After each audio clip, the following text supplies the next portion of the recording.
Olá, muito boa tarde. No Sem Censura de hoje, nós vamos falar de maternidade, vamos falar de parto humanizado e dos benefícios da amamentação. Deixa eu mostrar para vocês as nossas convidadas, que são Quitéria Chagas, que é psicóloga, e doula. E ela vem nos falar sobre o parto humanizado e o trabalho das doulas. É um enorme prazer em tê-la aqui nessa sua especialidade.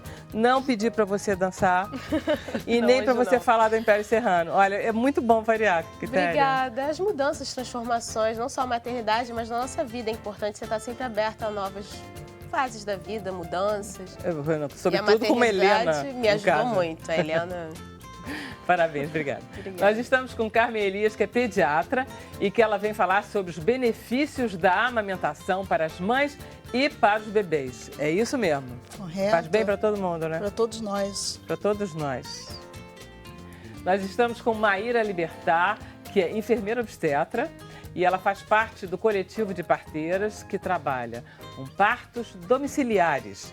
É uma moda que você vai explicar para a gente todas as vantagens, tudo que é bacana. Prazer em tê-la aqui, Maíra. Obrigada. É uma recuperação, na verdade, de um hábito muito antigo, né? Mais do que uma moda. Exatamente. E estamos com a Ana Fialho, que é obstetra, e ela vai nos falar sobre os benefícios do parto normal. Isso aí. Esse é o foco do meu trabalho. Maravilha, Ana. Prazer em tê-la aqui também. Obrigada. Tá? Estamos com Camila Abreu, que vai explicar para vocês como participar do programa hoje. Camila, é verdade que o Matheus dá o maior trabalho? Pois é. Quem é Matheus?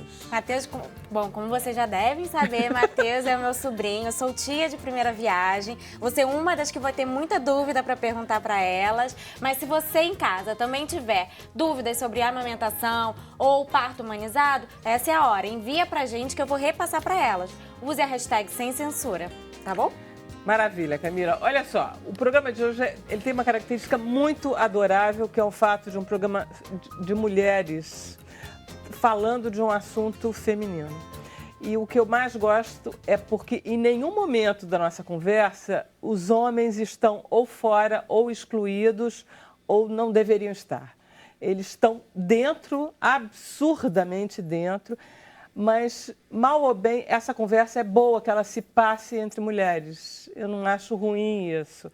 A gente passou tanto tempo na ditadura da medicina masculina, dos conceitos masculinos, que eu acho bacana a gente conseguir tentar introduzir um pouco do feminino na conversa, tá? Então, eu queria pedir para cada uma de nós que se posicionasse, primeiro que se descrevesse um pouco e se posicionasse em relação aos três assuntos que a gente falou: parto domiciliar, parto normal, a amamentação e a presença das parteiras, das doulas, tá? Quitéria, por favor. Então, a minha descoberta em relação a ser doula, me formar como doula, foi durante meu período de maternidade com a minha filha, porque eu sempre quis fazer parto natural.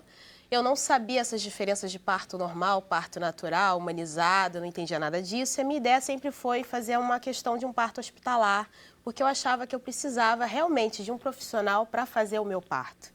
Depois, com o tempo, fui desconstruindo essa questão social, que é uma questão construída socialmente, e percebi que o parto, ele era um fenômeno da mulher. Isso historicamente. As mulheres, elas faziam a assistência ao parto nas suas casas, antes de nascer a obstetrícia, antes de nascer o hospital, e era um fenômeno só do feminino. Com o tempo, depois de algumas transformações sociais, esse parto foi saindo do cenário do feminino e introduziram o homem, enfim. E aí ocorreram várias consequências durante o trabalho de parto, porque o homem era uma questão de inibição do trabalho de parto, onde a mulher ela não se mostrava fisicamente para o homem como se mostra hoje em dia.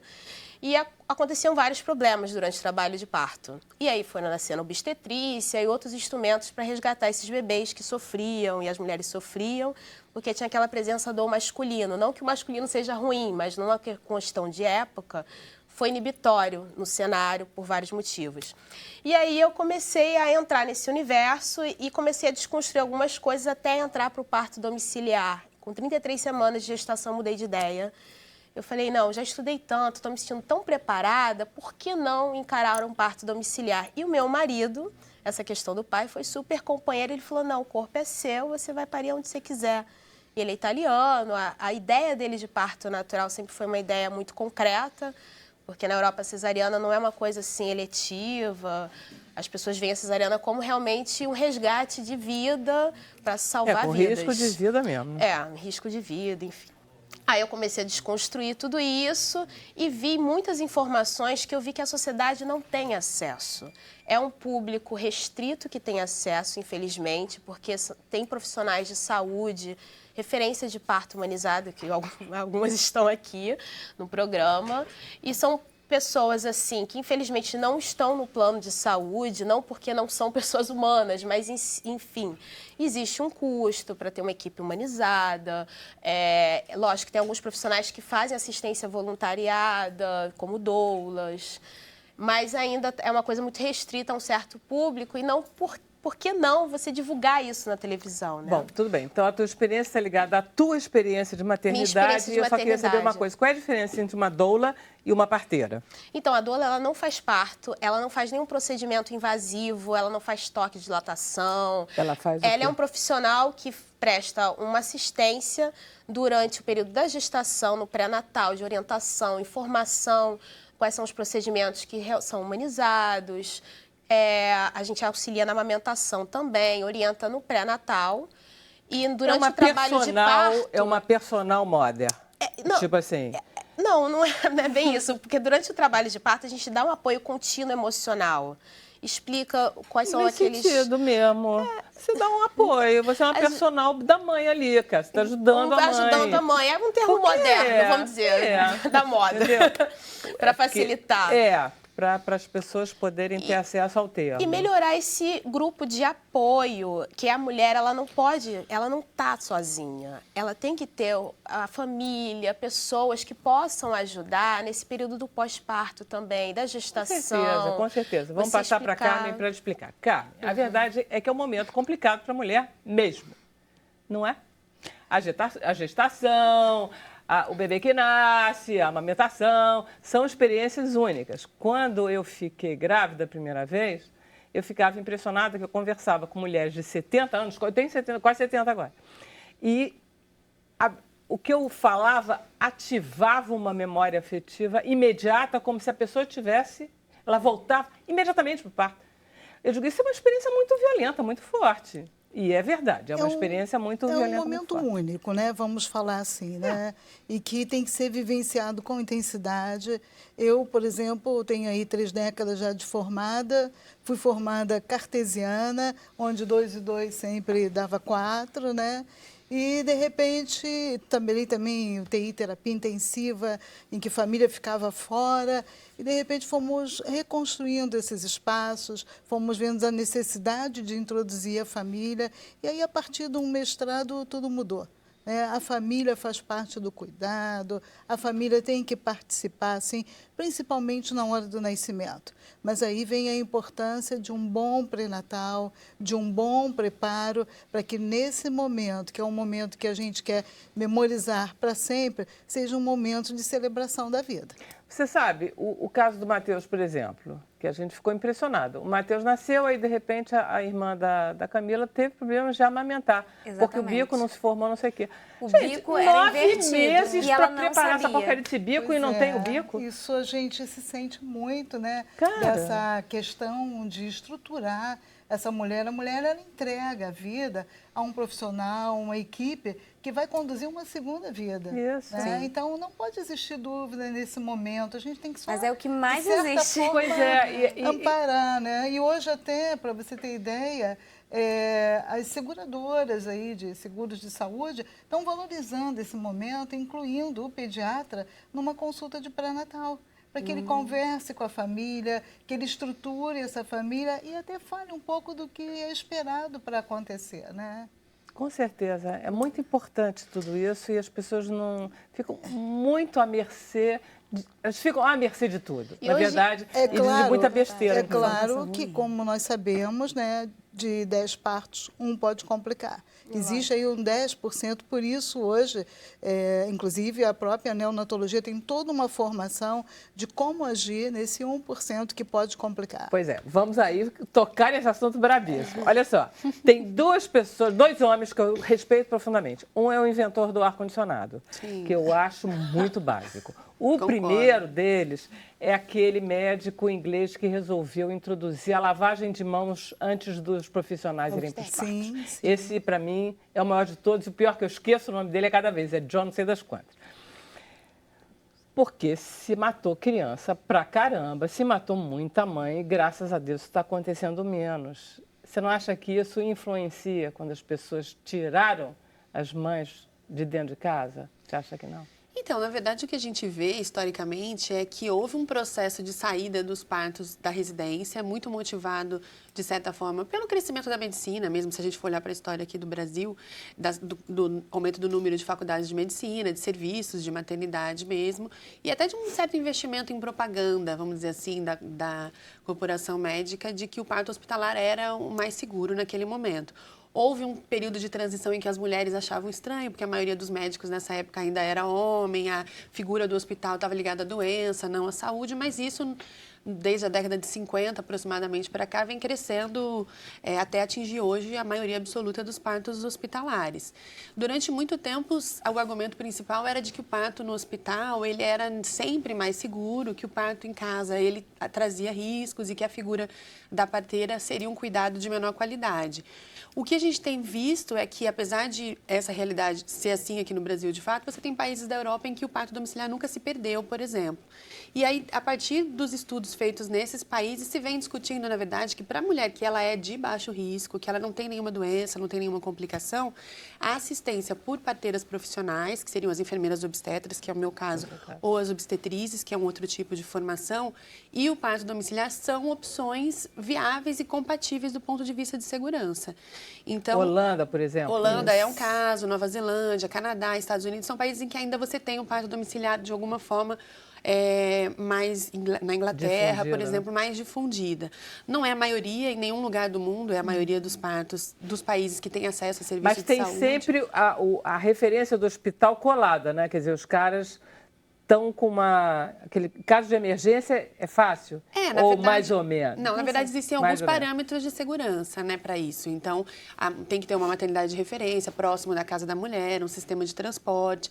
Aqui no Brasil não é diferente. Quando nós atendemos partos domiciliares, você também tem que organizar. Você está falando esse do coletivo sistema. das parteiras. Sim, Tem das regras. Que faz isso, né? Que é diferente da figura da parteira tradicional, porque muitas pessoas pensam em parto domiciliar e pensam naquela senhora que atende partos em comunidades, em locais remotos. É um trabalho bem diferente. Acho que essa é uma diferenciação importante. Eu costumo dizer que são parteiras científicas, porque elas estudam as bases científicas. exatamente. Elas estão bem equipadas também. Tá bom também. Vamos lá, Ana. Parto normal em vez de cesárea. Evidentemente que a gente sabe que o Brasil é um campeão de cesárea. Por comodidade, a gente tem a sensação. São diversos fatores, não é comodidade unicamente. É uma situação muito frequente dentro das mulheres que usam o plano de saúde. Em torno de 86% das mulheres usuárias de plano de saúde terminam em uma cesariana.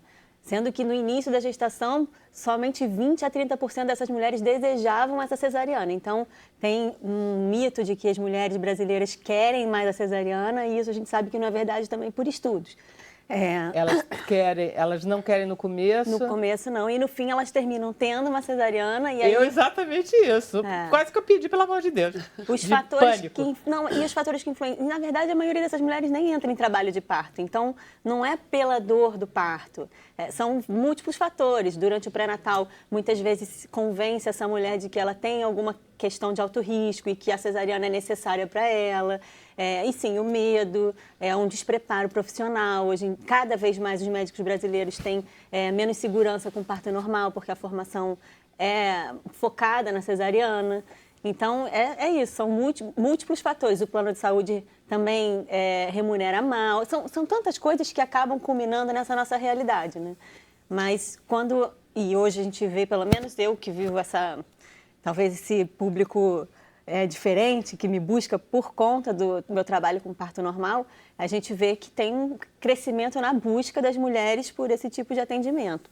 E você encontra, tanto no SUS quanto nas clínicas particulares, possibilidade de você ter partos normais com o mesmo tipo de atendimento? Ou seja, as casas de saúde se disponibilizam, porque a menos que você esteja fazendo parto em casa. Não, no Rio de Janeiro, especialmente, os médicos não têm essa autorização do nosso conselho. A gente não Vocês atende. não podem fazer partos nem domiciliares. parto domiciliar e nem então, ser quando a gente backup fala de parto normal, a gente está fazendo necessariamente hospitalar para o médico. Hospitalar em clínicas de parto. Médicos. Você é a favor de hospitais e centros de parto ou você acha que hospital também tudo bem?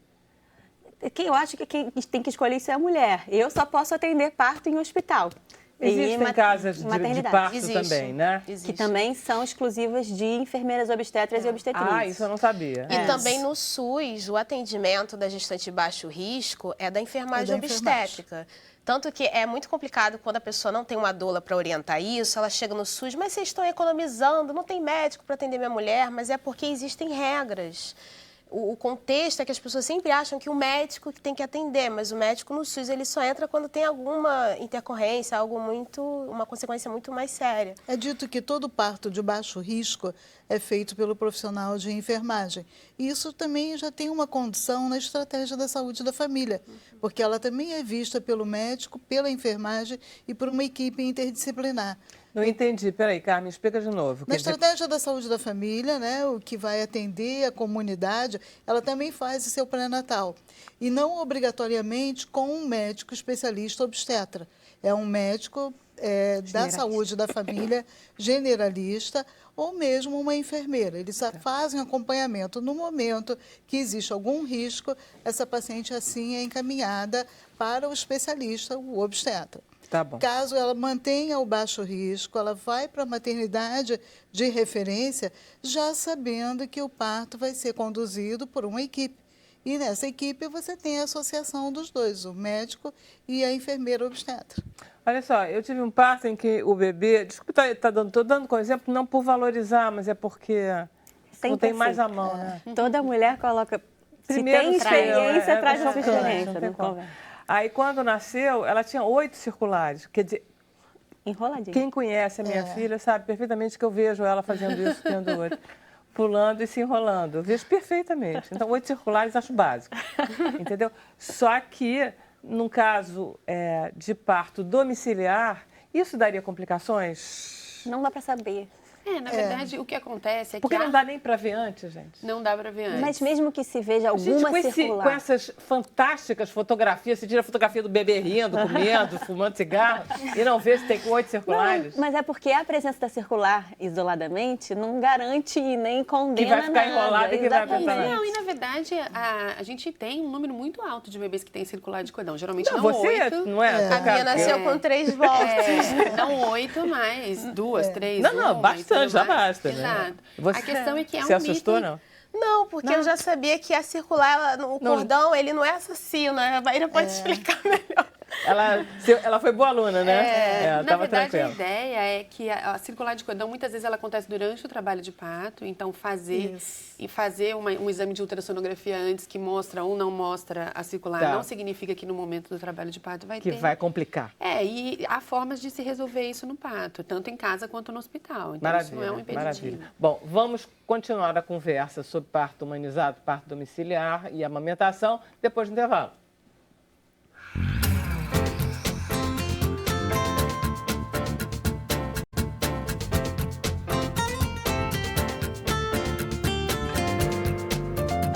Estamos de volta com Sem Censura de hoje. Vamos lá perguntar para a Camila. Camila, temos perguntas, comentários? Temos. A Joey Coelho, ela ficou na dúvida, pediu para a Quitéria explicar mais claramente o que faz a doula, porque para nós, no caso dos internautas, não ficou tão claro assim. Vamos lá. Sim, então. A doula, ela faz um apoio contínuo emocional da gestação pós-parto e ela também usa métodos não farmacológicos de alívio da dor.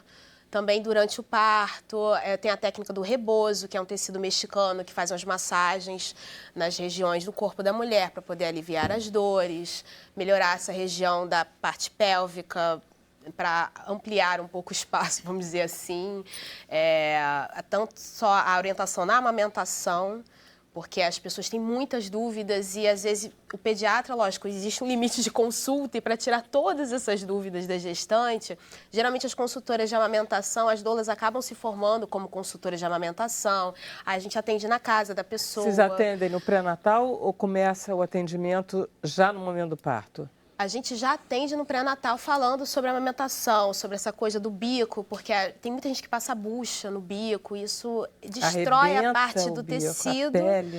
A pele, porque acaba ficando mais sensível. A região do bico já é tão sensível, se você passa bucha, fica mais sensível. Quitéria, as mulheres mais velhas dão muito palpite na vida das jovens mães. Também, palpites não científicos. E palpites horrorosos, frequentemente, na verdade. Infelizmente, isso acaba trazendo uma certa confusão de que, você tem que usar a bombinha logo no início, porque a bombinha vai tirar mais leite, porque o leite tem uma questão psíquica. Quando você compra o manual da bombinha, tá lá, pense no seu bebê, olhe no seu bebê, a primeira instrução. Então, existe um fenômeno psicofisiológico que acontece para essa saída do leite acontecer. O seio não é um depósito. E o bebê precisa estar ali para sugar, para aprender, para esse leite ser fabricado no ato de sucção. Mas as pessoas não sabem muito disso e isso não é tão explicado. Isso leva um tempo também. E desse ponto de vista, a doula é boa porque ela fica esclarecendo todas essas coisinhas. Eu digo que a doula é uma necessidade pública. E ainda mais quando você entra em trabalho de parto, as pessoas confundem o trabalho de parto mesmo ativo com as contrações de treinamento. Aí corre para o hospital, não, ainda não é o momento. Aí a pessoa sai com aquela frustração, volta para casa, ainda não é a hora do trabalho de parto. E a gente, que é doula, a gente tem uma experiência de saber em que momento pode estar desencadeando. Agora, essa figura da doula, existe no SUS? Existe. Existem as doulas voluntárias. Não é disseminado, mas existem alguns programas voluntários, assim. Senão eu teria que te contratar dentro do coletivo das parteiras.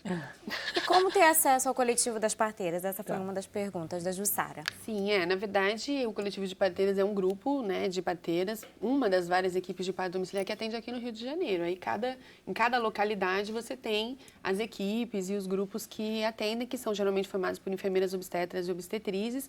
As doulas, na verdade, são uma outra figura diferente da parteira, acho que isso é importante diferenciar um pouco. Então, no caso do que a Quitéria está dizendo, você pode contratar uma doula ou, em alguns lugares, há doulas voluntárias no SUS que prestam esse serviço para as mulheres sem cobrar.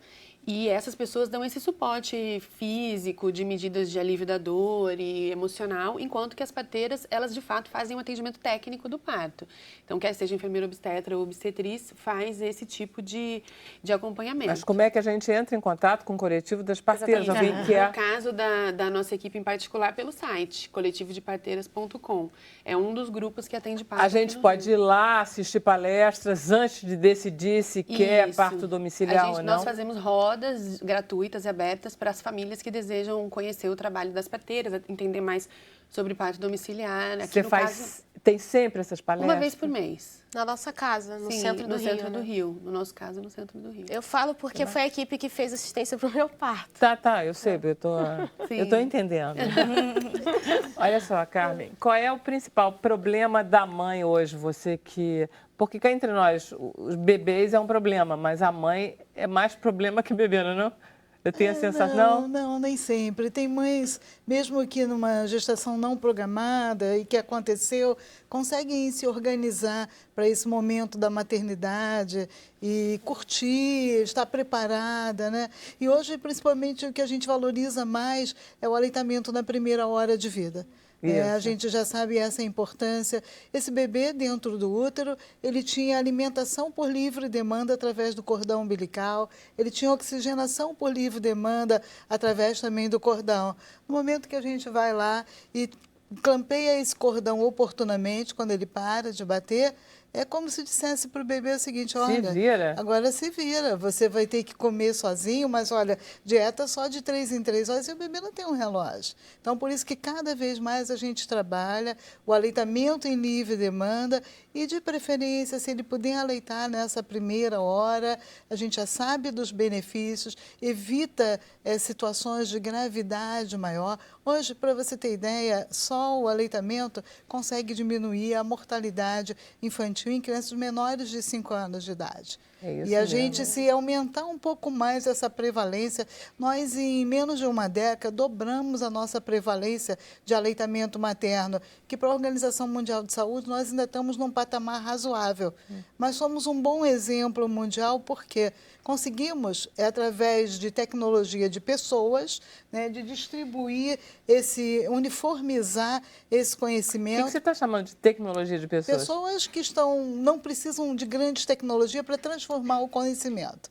Eu não preciso de nenhum Quer dizer, aparato. está entrando na cultura da maternidade Exato. o aleitamento Você viu na que primeira nós hora. acabamos de vivenciar em agosto dourado, né? Uma lei que beneficiou o Brasil. Antes era o primeiro dia de agosto, Dia Mundial do Aleitamento. Depois passamos por uma semana que em mais de 170 países, há 25 anos, comemoram e valorizam o aleitamento. O Brasil esse ano foi premiado com uma lei aí de 12 de abril, federal, em que deixa agosto inteiro para a gente trabalhar as questões do aleitamento. E foi um agosto tão intenso que realmente eu também já estou sentindo Você saudade está dele. sentindo? Né? Que bacana isso. Me diz uma coisa, o SUS, então, está praticando isso? Sim, Muito. sim, muito. E isso é muito importante, quer dizer, Claro. é pela saúde pública que a gente vê quando a gente está Hoje evoluindo. você tem as iniciativas, as ações de políticas públicas, principalmente nos hospitais amigos da criança. Eu sou uma das avaliadoras dos hospitais amigos da criança. Recentemente estive em João Pessoa e fiquei assim gratificada que bom. de um hospital privado se candidatando a ser um hospital amigo da criança. Que o privado ainda está tentando, né? O privado ainda tem uma alta taxa de cesárea. Nesse hospital, por exemplo, era 94% a taxa de cesárea. Então, falta pouco. Ele só vai se acostumizar um pouquinho para conseguir essa oportunidade. Agora, Nossa. em compensação, né, Ana, você estava falando que os números em relação às cesáreas é menor em relação à meta. Qual é a meta? Existem as metas do milênio e o Brasil não vai conseguir atingir a meta do milênio em relação à redução da mortalidade materna por conta do número de cesarianas. A gente não consegue baixar a taxa de mortalidade materna para a meta do milênio, porque a gente aqui tem, principalmente na rede privada, uma prevalência assustadora de cesariana. Eu não entendi por que a cesárea seria mais perigosa, ela aumentaria o risco de morte materna do que o parto normal. Porque é uma cirurgia de médio porte. E qualquer cirurgia tem risco. E a cesárea sendo indicada, né, nas situações de riscos, você acaba tendo outras complicações, por exemplo, as principais são hemorragias, né, ou as doenças Quer dizer, em próprias suma, da a gestação. ideia da cesariana, que é evitar a morte da mãe, está matando mais mães, é isso mesmo? Na maioria das vezes, a intenção da cesariana é evitar a morte do feto. Na Quando ela é bem intenção... indicada, quando ela é bem indicada. Quando ela é bem Quando ela indicada, é bem mas pela indicada. prática que nós temos no Brasil, 94% não é possível. Estaríamos com todas as mães e os bebês Sim. doentes. A redução da mortalidade materna não é uma das causas que se pode usar a cesariana como justificativa. Pelo contrário, né? Nós temos dados, inclusive, da própria Organização Mundial de Saúde, de estudos que mostram que o risco de morte da mãe na cesárea é 3 vezes maior. Por ser uma cirurgia. É uma cirurgia, porque de tem o risco de complicações. anestesia, infecção, hemorragia, os riscos que são próprios de uma cirurgia.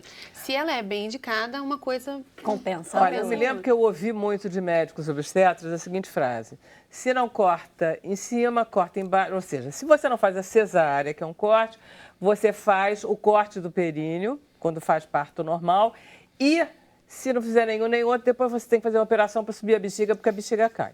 Isso é o meu conhecimento da ignorância, entendeu? Mas é o que eu ouvi Sim. ao longo da minha vida. Mas são mitos. São mitos. Né? Mas eles ainda são reproduzidos?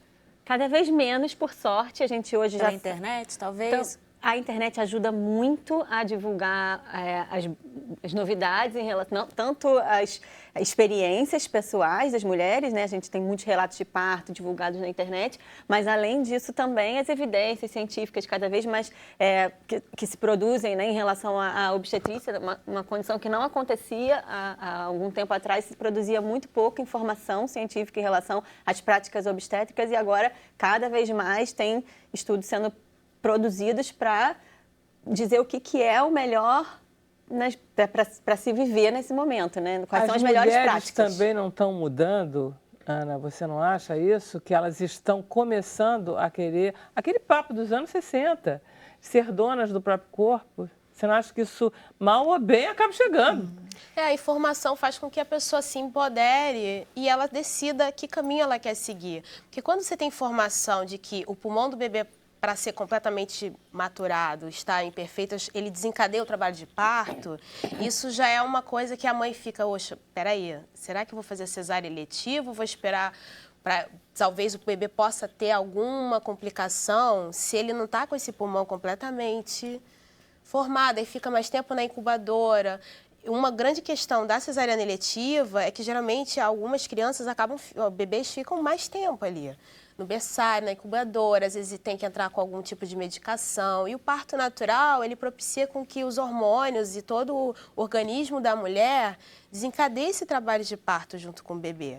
E a saúde na questão do canal vaginal, que a mãe passa essas microbiotas, né, que são... Pois é, fascinada. São os micróbios, enfim, vamos dizer assim, nesse sentido A mais defesa vulgarmente natural, falando, digamos assim, né? que imuniza o bebê. Isso são estudos científicos, isso não é uma moda.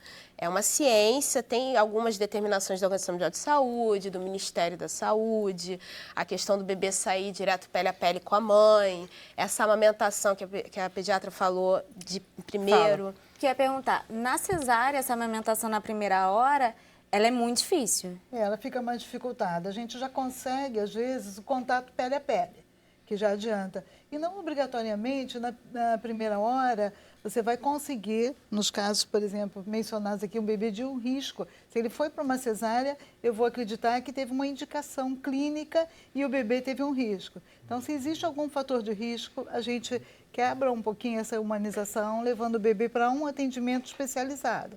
Depois, sim, se tudo bem, ele retorna para o contato com essa mãe. Realmente fica mais difícil, né? As mães estão mais sadias, desculpe. As mães estão mais sadias do que antes, os bebês estão mais sadios do que antes, Carmen e Ana, e todos vocês, sim, na verdade. dependendo do pré-natal.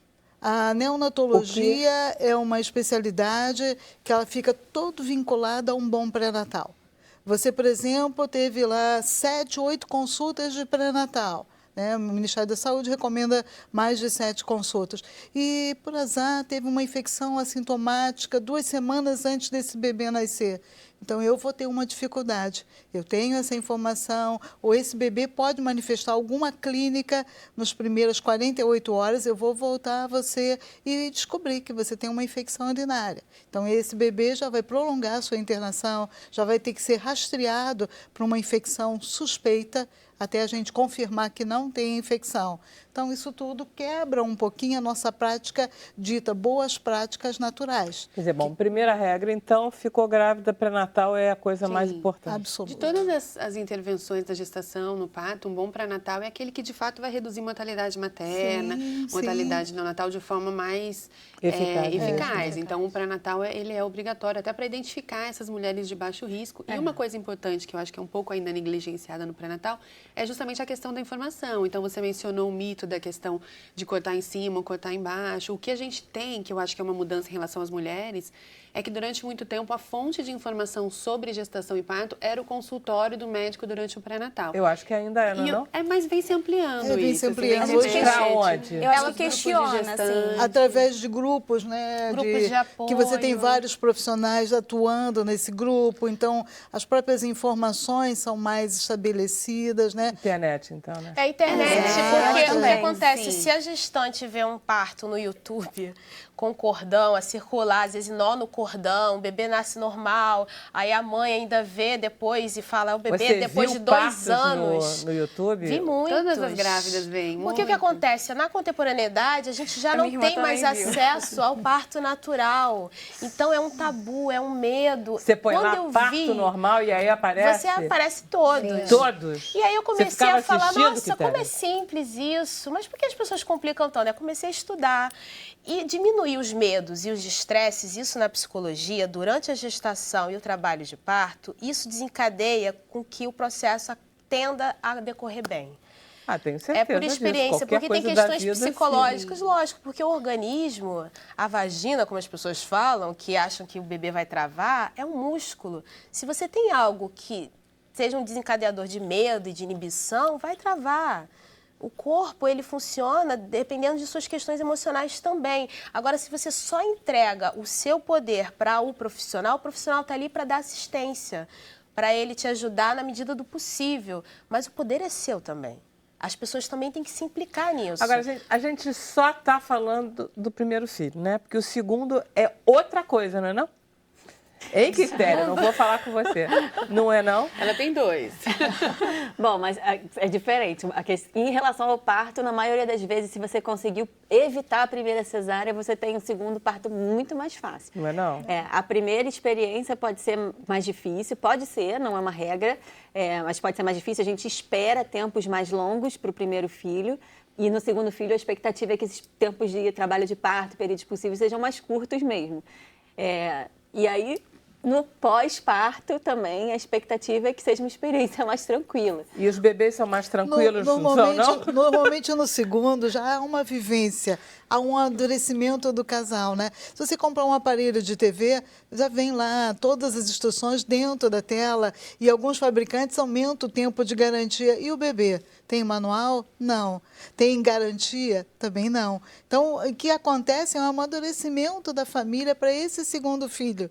Ela já está preparada, ela já vivenciou situações, ela não fica meio que perdida. A gente sente isso. E, às vezes, não, a gente ele sabe também... que ele não vai morrer só porque você olhou para o outro lado. E, às vezes, ele também fica um pouco de lado, né? Porque está dando atenção, principalmente quando é muito próximo às idades, né? A gente percebe que existe o cuidado, existe o amor, mas é uma coisa mais tranquila. Então, não se preocupa. Mais fácil. Não se preocupa tanto. Existe tutorial para bebê na internet também?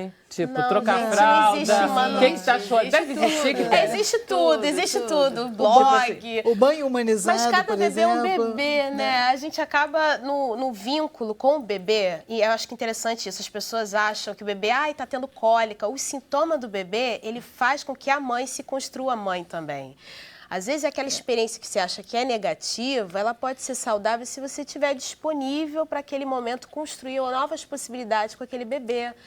Porque nem sempre o sintoma é uma coisa completamente negativa. Eu construí várias possibilidades com a minha filha que não estavam no manual, que foi na prática mesmo, no convívio. Gente, é muito divertido. E nós estamos muito esquecendo de uma divertido. figura também muito importante, que é o pai. É o pai, nossa. Eu tive êxitos na vida profissional de pais que eu digo, esse pai amamentou. Que foi o apoio dele, foi a condução durante o período ali inicial de aleitamento que fez ela ter força, realmente se empoderar para seguir em frente. Tem pai que eu tenho ajuda certeza muito. absoluta que 90% do equilíbrio da mãe, se tiver um pai que Presente. apoia, vai lá pra cima, não tem como. E entendeu? podemos- Mas tem Tudo que mulheres uma mulher que- quer é um bom pai do lado. A gente não quer uma boa mãe, a gente quer um bom E pai. podemos quer ir dizer, do até um bebê. pouco mais à frente, uma rede de apoio. Rede Isso, de apoio, isso, Porque claro. nas novas configurações familiares, tem mulheres que elas assumem todos os papéis e o bebê... vezes precisa mesmo, né, precisa. E o bebê, lógico, fica bem, não tem essa questão determinante. Mas eu acho interessante, desculpa, a gente resgatar um assunto dessa questão da cesariana, porque tem alguns obstetras humanizados, né, porque esse nome virou moda, que fazem a cesariana humanizada, que é um procedimento completamente diferente. Então eu acho melhor ir pro intervalo, porque De isso vai pele a demorar. pele, de amamentação. Mas a gente vai falar um pouquinho do parto falar. domiciliar também, mas tudo bem, eu Tá bom, falo. tá bom. Cesárea humanizada aí. Vamos para mais intervalo, a gente volta já já.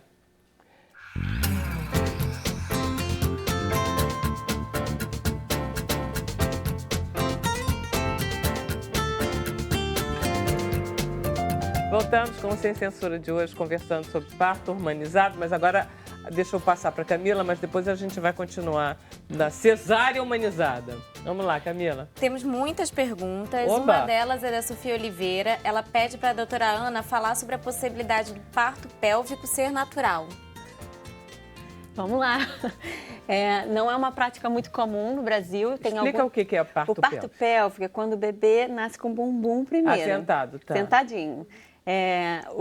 Não é uma situação comum depois das 36 semanas. E no dia do parto, na verdade, em torno de 6, 7% dos bebês está nessa posição, então não é muito frequente.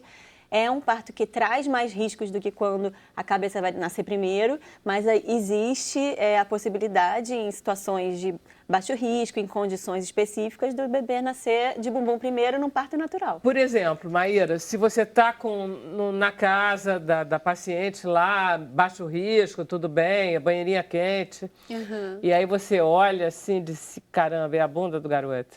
Então, nesses casos, a recomendação é um parto hospitalar. Se houver nem tempo, hesita. Isso, se houver tempo para transferência, não for uma emergência, porque às vezes é uma emergência e aí não tem como. Mas na maioria dos casos você consegue identificar isso antes, no pré-natal, e essa mulher já é encaminhada para um parto hospitalar. Porque isso dá para ver, né? Isso, todo parto que tem um risco maior, e como a Ana falou, é uma situação de risco maior, a recomendação é um parto hospitalar. Okay. Então, numa eventualidade não ter sido possível identificar no pré-natal, e se for uma emergência, o bebê está nascendo, assim como eventualmente a gente vê que acontece de chegar na maternidade já nascendo e o bebê está sentado, aí o profissional, quer seja no hospital ou em casa, tem a obrigação de atender se não houver tempo de fazer uma cesárea. Diz uma coisa, a gente é obrigado a fazer cesárea nesses casos ou dá para desvirar?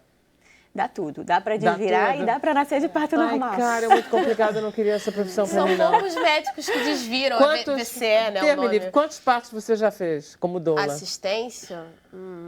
Eu acho que uns 15, Nossa, mais ou menos. tá indo bem, hein? Eu fiz alguns no SUS, assistência, né, e no particular. Cara. Mas em casa ainda não fiz nenhuma assistência, não deu tempo. Carmen, quantos bebês você já pegou? Não tem essa conta. Você não contou? Não. Não acredito nisso. Maíra, São quantos muitos. partos? Eu sou mais Desde que eu novinha. comecei a atender parto domiciliar e comecei a fazer uma estatística, em torno de 150, até a última vez que eu contabilizei. Mas os do hospital nós não contamos, né? Não? Porque você está no plantão e você atende uma série de casas, Uma provavelmente. série de casos de plantão, assim, tipo 4, 5 por noite? São 12 partos. até, Às vezes 12 partos em 12 horas. Gente, tá parecendo cirurgia de catarata. Assim. Olha só, você, Ana. Do consultório, eu estou chegando em 300, as pessoas que me procuraram. Mas no treinamento, dentro dos hospitais públicos e a residência e os outros hospitais que eu trabalhei, não dá para ter uma Incontáveis. Mas assim, no Vocês primeiro gostam, plantão né? que eu trabalhei como acadêmica na Promatri, que agora está extinta, foram 50 partos num dia. Caramba, você pegou assim um. Não, tipo... eu não peguei os 50 bebês, mas assim, é bastante. Cara, você nem Mais que acreditava, 4, né, 5. quando chegou em casa. Mais perguntas. A Renata Mary, ela pergunta,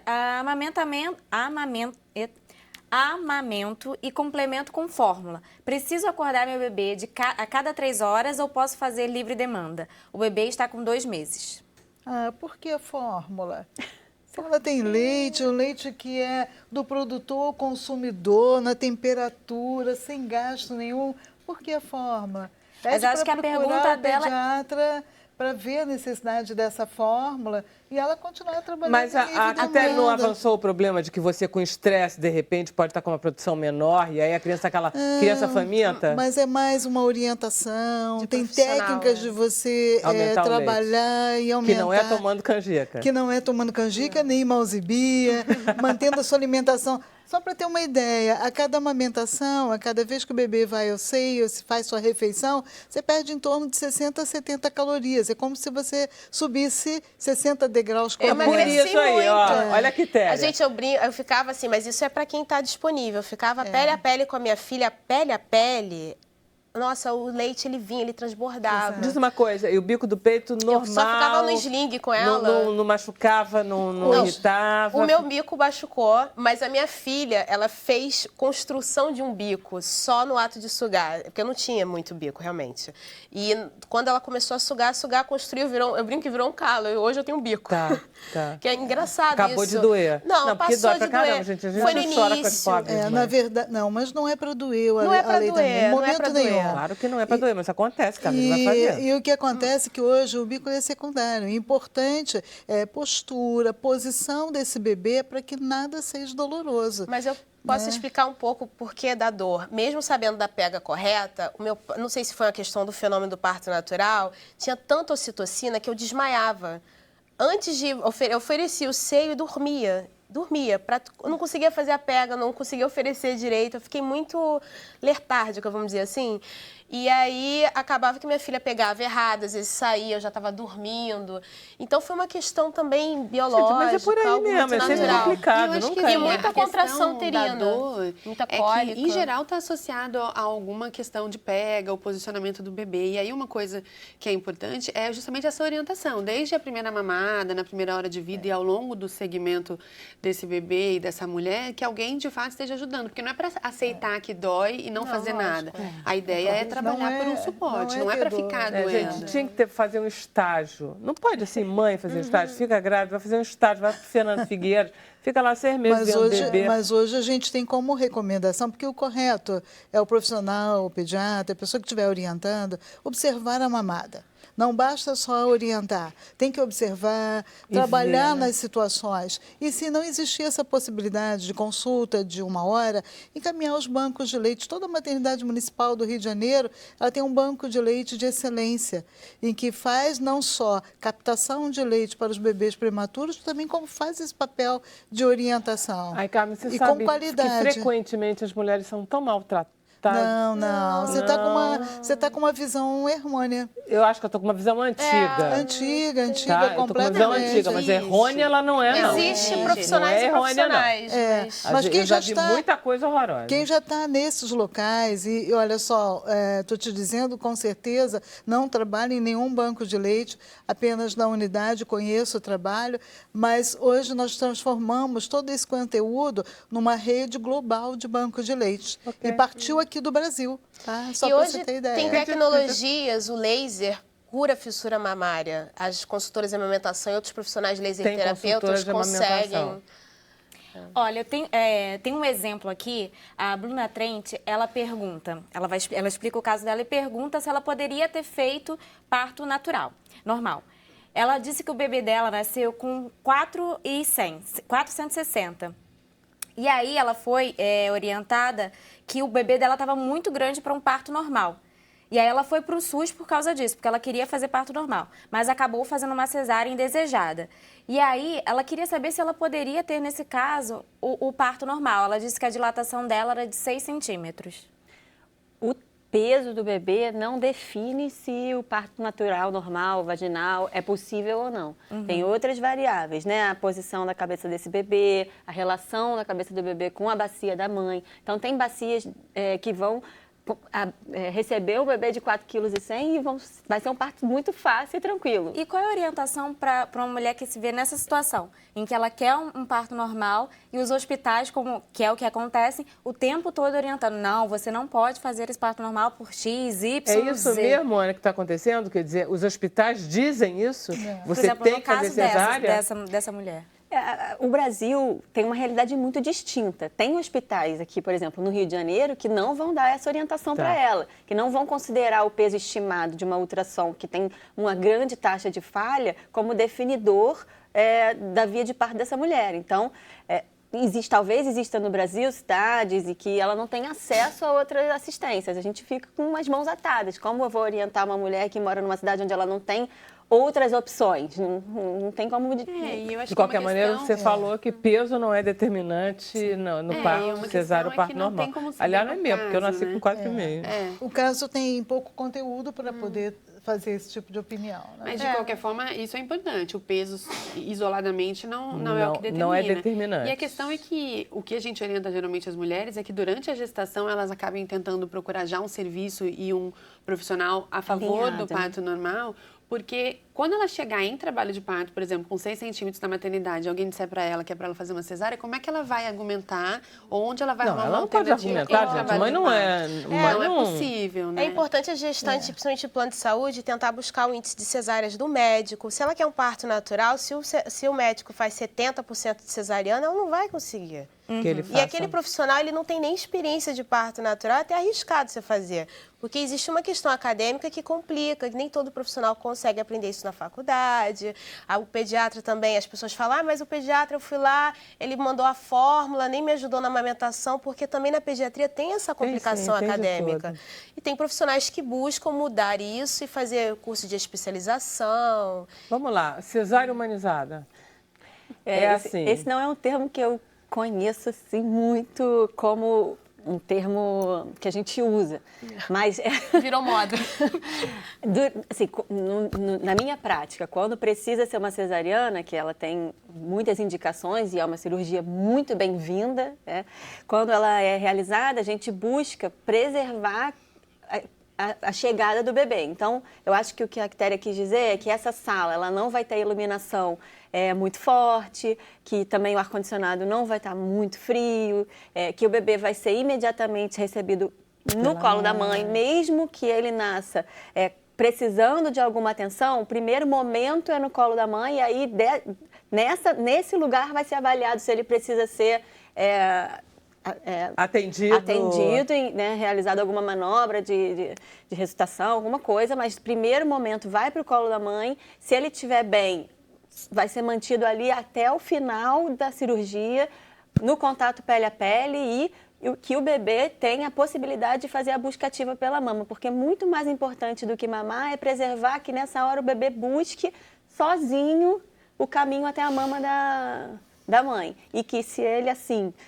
chegando lá, conseguir fazer a pega e sugar, maravilha, mas isso não é a necessidade. A necessidade é o contato pele a pele e que tenha um ambiente de calma, né, tá bom uma temperatura você, boa. Não, ela é uma das poucas profissionais que realizam isso no Rio de Janeiro. Só quero fazer uma colocação, claro, né, que nós pediatras temos toda uma formação de reanimação neonatal. Há mais de 10 anos a gente tem essa base, é uma base mundial, né, e que interviu nos casos de asfixia, mostrando a queda da morbidade, da mortalidade pela asfixia. E foram números drásticos depois de se treinar os pediatras de como atender. Se é uma cesárea, já tem uma indicação. No momento do parto. É falta de oxigênio no nascimento. Tá. Se é uma cesárea, ela teve uma indicação, vou acreditar que ela teve uma indicação clínica, e como pediatra, ele tem 3 tópicos para avaliar. Primeiro, se o bebê chorou, se está respirando ou chorando, se ele tem movimento, se tem bom tônus, e se a gente tem algum outro aspecto que fale contra a idade que foi calculada, porque a gente quer um bebê do tempo, um bebê a termo.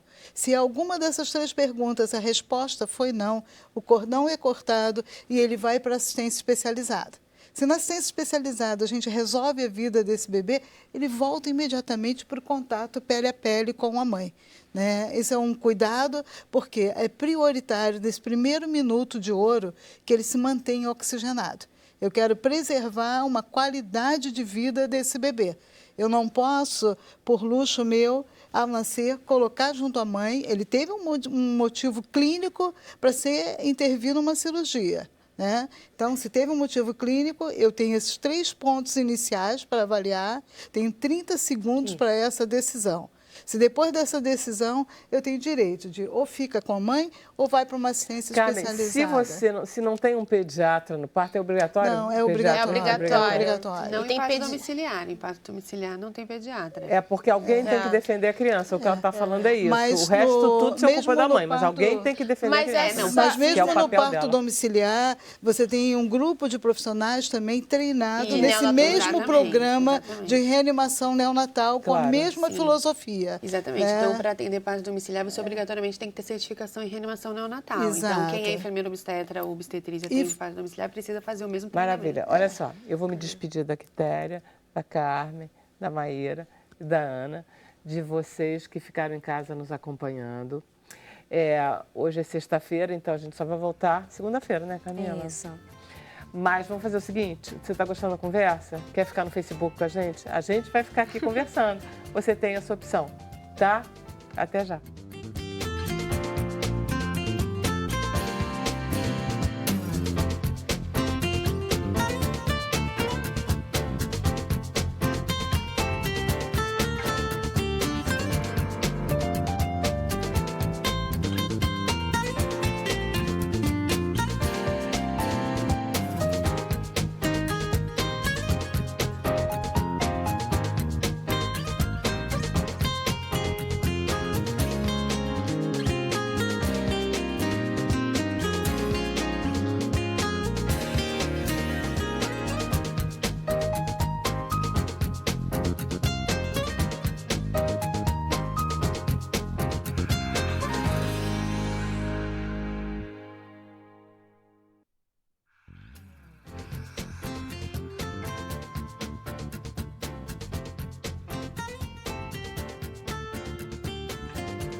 Maravilha. Agora nós estamos já no Facebook, só no Facebook. Isso. Então, repete o que você estava falando, Carmen.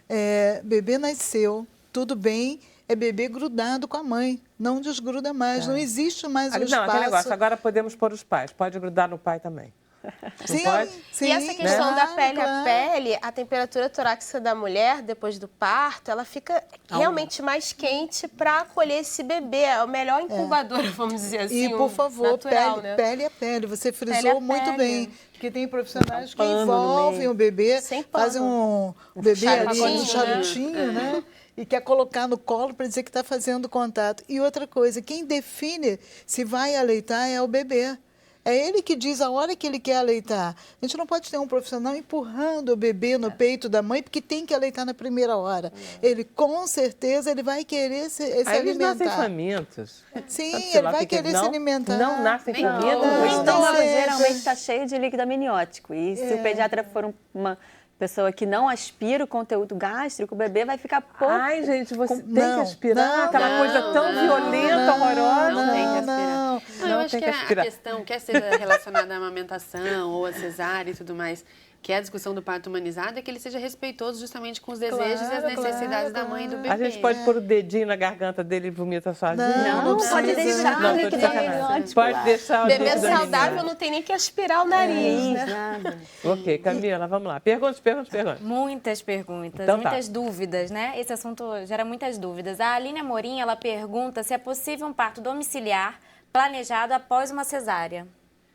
Sim, é possível. Na verdade, todo pré-natal, independente da mulher ter uma cesárea anterior ou não, nós vamos avaliar os fatores de risco. Então, a depender de se ela continuar sendo baixo risco apesar dessa cesárea, qual foi a indicação dessa cesárea, se pode ser alguma coisa que vai se repetir, há quanto Por que tempo não essa cesárea poderia, hein, aconteceu. Maíra? Quer dizer, o Existe- organismo, ele fica um pouco viciado, ele tem algum não tipo é isso. de... Assim, o que acontece é que quando você tem uma cesárea anterior, você tem alguns riscos específicos que aumentam um pouco Cicatriz, por o conta da útero cicatriz. tecido aberto, Então, tudo se bem. avalia nesse pré-natal, então uma série de fatores que vão indicar se apesar dessa cesárea anterior a mulher continua Você de baixo tem uma- risco. Hoje é um Então, bom pode indicador se você teve uma cesárea anterior e depois teve os outros filhos por via natural. Sim, é desejável. Não, Pois bom é, mas é isso que eu estou indicador. perguntando, se não tem problema você Não. ter o segundo filho por via natural. Não, Não, pode. não. Aliás, é recomendado. É recomendado. Até Recomendado, pelo né? Ministério Vamos lá, da Saúde. Camila. A Mayumi Morena, ela pergunta se pessoas com pressão alta podem ter parto normal. Podem. Devem. É engraçado que nenhum livro de obstetrícia está escrito que quando a pessoa tem pressão alta, tem indicação de cesariana. É o contrário. Dependendo do motivo da pressão e do tempo de gestação, tem indicação de que aquela gestação seja terminada. Mas todos os livros, eles indicam primeiro a indução do trabalho de parto. Para uma mulher hipertensa ou uma hipertensa crônica, que já trouxe a pressão alta diante da gestação, ou para uma mulher que durante a gestação desenvolveu uma pressão alta, que está relacionada com a gestação, nos dois casos é mais saudável para essa mulher não precisar da cesariana. Então, se a gente puder, na necessidade, né, que o bebê precise nascer por conta dessa pressão alta antes do trabalho de parto espontâneo, se a gente puder estimular a indução do trabalho de parto E aí você terminar induz no ele parto quimicamente normal, mesmo. com medicamento. Tá. E aí é um evento hospitalar. Tem que ser, quando com Não, Desde pressão o alta, início, com certeza. obrigatoriamente Vocês não hospitalar. devem adorar atender em casa Não pode. Nem pode. Nem pressão pacientes alta, nem com... diabetes, Não nada pode, disso, né? Não pode. Não. Pesadelo, vai. A Valdeia Bernarda, ela pergunta, ela diz que ela teve 2 experiências de parto e foi muito feliz nas 2, mas ela é frustrada por não ter amamentado os seus filhos. Gostaria de saber por que acontece dela não produzir leite. Não existe, vamos dizer assim, categoria. Meus casos são raros de alactia. A gente pode revendo na literatura e o que talvez tenha faltado é um pouco de informação. Né, de ela Apoio. trabalhar, de apoio. Porque o que faz a mulher produzir leite é o bebê ter contato com o peito e sugar. Né? E a calma, Então, para isso tem que ter tranquilidade. calma, tranquilidade, Paciência. o bebê ali bem posturado, ela bem Paciência com o quê, acomodada. No sentido de... É muito engraçado que as pessoas na contemporaneidade acham que você tem que apertar um botão e ver o leite. e tem que ver a quantidade de 200 ml, encher aquele pote de copo, mas não é assim. O leite nem sempre você vê, assim, porque o bebê está naquele início do colostro, está sugando. O bebê chora pra caramba, que você sabe Ele disso. chora pra caramba, mas deixa ele... E a mãe fica angustiada, porque aquele bebê chorando com aquela cara de fome, que nem passarinho no ninho. Não há necessidade de esperar o bebê ter um pranto para oferecer justamente o peito. Ele dá sinais. São orientações, são pistas, são sinais de fome ele fica que você mordendo pode estar trabalhando isso previamente, entendeu? Ele faz assim para um lado, tem uns sinais antes dele entrar no berro. Não, tudo bem, é aquele negócio, o livre demanda, taca o peito e pronto. Nem todo choro não é pronto. Fome. E nem toda vontade de ficar no seio também é fome. Então, muitas vezes a criança está... Não, mas eu estou falando especificamente da questão de amamentar dela, que não conseguiu ter partos ótimos, feliz da vida, mas não conseguiu amamentar os filhos. Faltou, talvez, um pouco de orientação ou de apoio domiciliar. É a única coisa que eu posso imaginar. É possível que ela seja um caso de alactia. É possível. Mas é normal esses casos. Mas muito raro. Eu nunca nem vi. É muito raro. Olha, eu tenho avós que amamentaram, que por alguma razão ou por adoção. Eu tenho mulheres que fizeram cirurgias estéticas e amamentaram. Eu acho que a amamentação vem muito também da cabeça da pessoa, ela tem que querer. Eu, quando me formei, eu tinha capacidade de ficar sentado 4 horas num consultório com horário alugado, esperando um paciente, e tinha capacidade de perder esse paciente. Era a década de 80, quem mandava era a mamadeira. Então, ninguém queria aleitar, e eu queria. Depois a gente começa a amadurecer e a trabalhar as questões do desejo. Mas ela queria. Mas tem como doula, eu vi que tem algumas mulheres, às vezes, que elas querem ver o leite. Aí, depois do parto, de um tempo, com calma, eu faço a massagem, não sei, eu ajudo, oriento, explico essa massagem. Aí começa a sair uma gotinha, ela, eu tenho... É o colostro, mas elas falam que é leite. Eu tenho leite, aí começa a chorar, se emociona. Porque, às vezes, de repente, ela não teve nenhum profissional que fez o trabalho e mostrasse, porque tem gente que só acredita vendo. E aí, depois que vê, vem leite, porque tem uma questão emocional também envolvida naquilo. Tem a família que fala muito, assim, mas eu dei mamadeira e tá todo mundo vivo e saudável. Então, tem a facilidade de você controlar, você sabe. Então, são coisas que acabam chamando a mulher para esse caminho. E pelo fato dela não ter conseguido, provavelmente introduzir alguma forma de bico plástico que já atrapalha, já desorganiza o bebê para aleitar. Né? O bico artificial, ele dificulta, né? A Luana Lápito de Jesus, ela pergunta, por que os profissionais de hoje optam tanto pela cesárea? Seria grana? A cesárea sai mais lucrativa para o médico ou é apenas preguiça de dar assistência ao parto normal? Ela é da Itabuna, Bahia. Não acho que é um fator único. Talvez a questão financeira seja um dos fatores, mas tem a ver com a formação do médico, tem a ver com essa medicina privada. Nosso modelo de assistência obstétrica não é o ideal. A gente aqui no sistema privado tem uma assistência 1-para-1 que não é indicada em lugar nenhum do mundo. É muito cruel você precisar viver de plantão 24 horas por dia durante todos os dias da sua vida e não poder fazer nada. Então, essa assistência 1-para-1 acaba fazendo com que as pessoas tenham essas opções mais frequentemente. O que é assistência? Assistência 1-para-1 é o obstetra que está fazendo pré-natal, que vai ser o obstetra responsável por atender aquele parto. Isso é raro no mundo. Na maioria das vezes, a mulher vai ter o bebê no hospital de referência com a equipe que estiver de plantão. Que é o que acontece aqui no sistema público. Porque, na verdade, então, isso significa que você está presa a qualquer pessoa te chamar a qualquer dia. E a realidade, mesmo na Europa, se você tem esse modelo de 1-para-1, tem um número maior de cesarianas também, mesmo em locais onde a cultura não é acaba ocasionando. Então, o modelo, isso é importante que você está falando, quer dizer, esse modelo de 1-por-1 é que está ocasionando esse aumenta número... muito a taxa de cesariana. A cesárea. Dos teus colegas que escolheram obstetrícia, todos... quantos escolheram não a parte cesárea? Eu sou muito sortuda, muito sortuda. Eu fiz residência num lugar que tem um foco em parto normal, que é o Fernandes Figueira, com staffs, com chefes que têm assim, experiência, vivência nisso. Então, eu tive acesso desde a minha formação e, além disso, os meus amigos mais próximos, que são vários, trabalham e valorizam o parto normal também. A gente no Rio de Janeiro tem uma cena bem legal em comparação com o resto do Brasil. Sim, tem uma geração nova que está isso resgatando que é essas importante. pesquisas. As mães estão também. novas e os médicos têm que estar novos também, né? Sim. A Laís Lima, ela pergunta, pede para falar sobre o corte períneo. É sempre necessário? Quais os riscos e indicações? Sim, a episiotomia, né, que até surgiu um pouco dessa dúvida. Na realidade, hoje a gente já trabalha com a ideia de que ele não é necessário nunca. Então, por exemplo, eu me formei em 2002 e desde 2002 atendendo na área de obstetrícia, nunca cortei o períneo de ninguém. Assim, não aprendi na formação e não faço. É um procedimento que se tem cada vez mais publicado estudos mostrando que causam danos para as mulheres. Elas têm mais dor, usam mais analgésico, têm complicações, sangram mais. Como é que você evita o rasgo do períneo na passagem do bebê?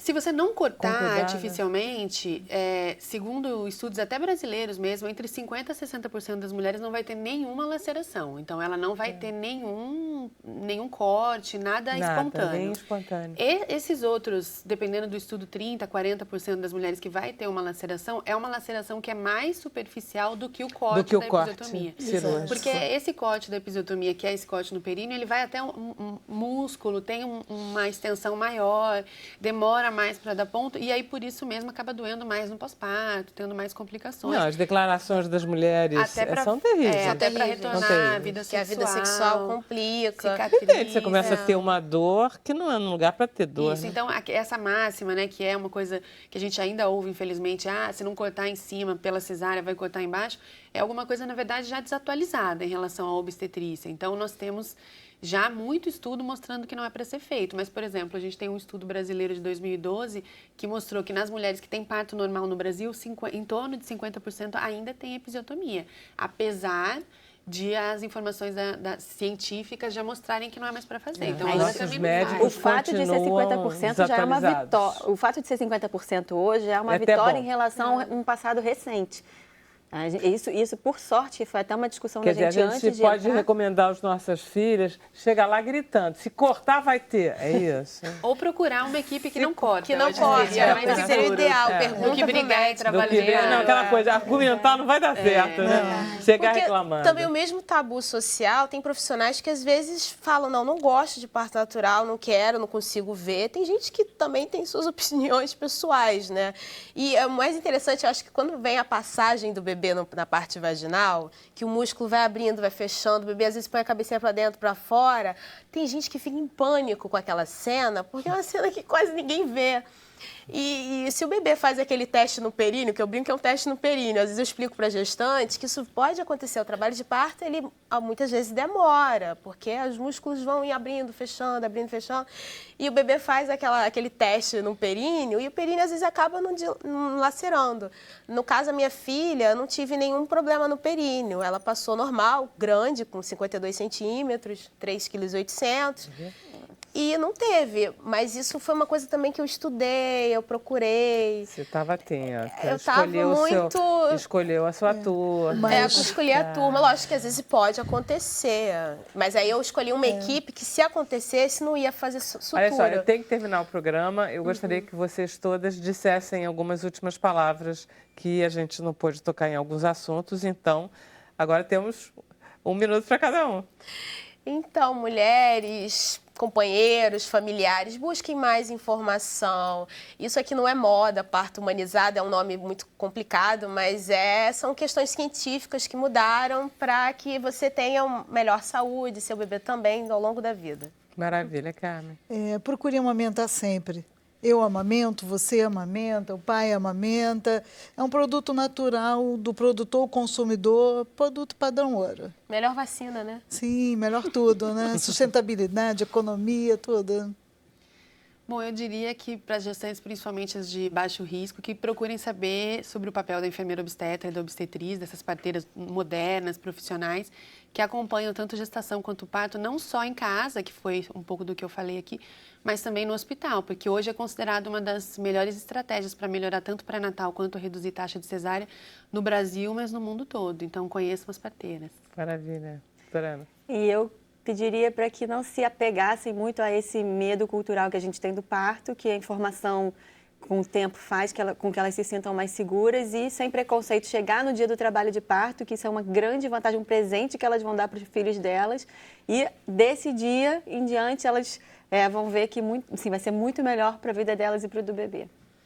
Tomara, né, Matheus? Exatamente, faz muita diferença. Toda essa informação faz muita diferença. Então tá, o programa chegou ao final de novo. A gente volta segunda-feira às 5 horas da tarde. Até lá, muito obrigada. Obrigada. Obrigada.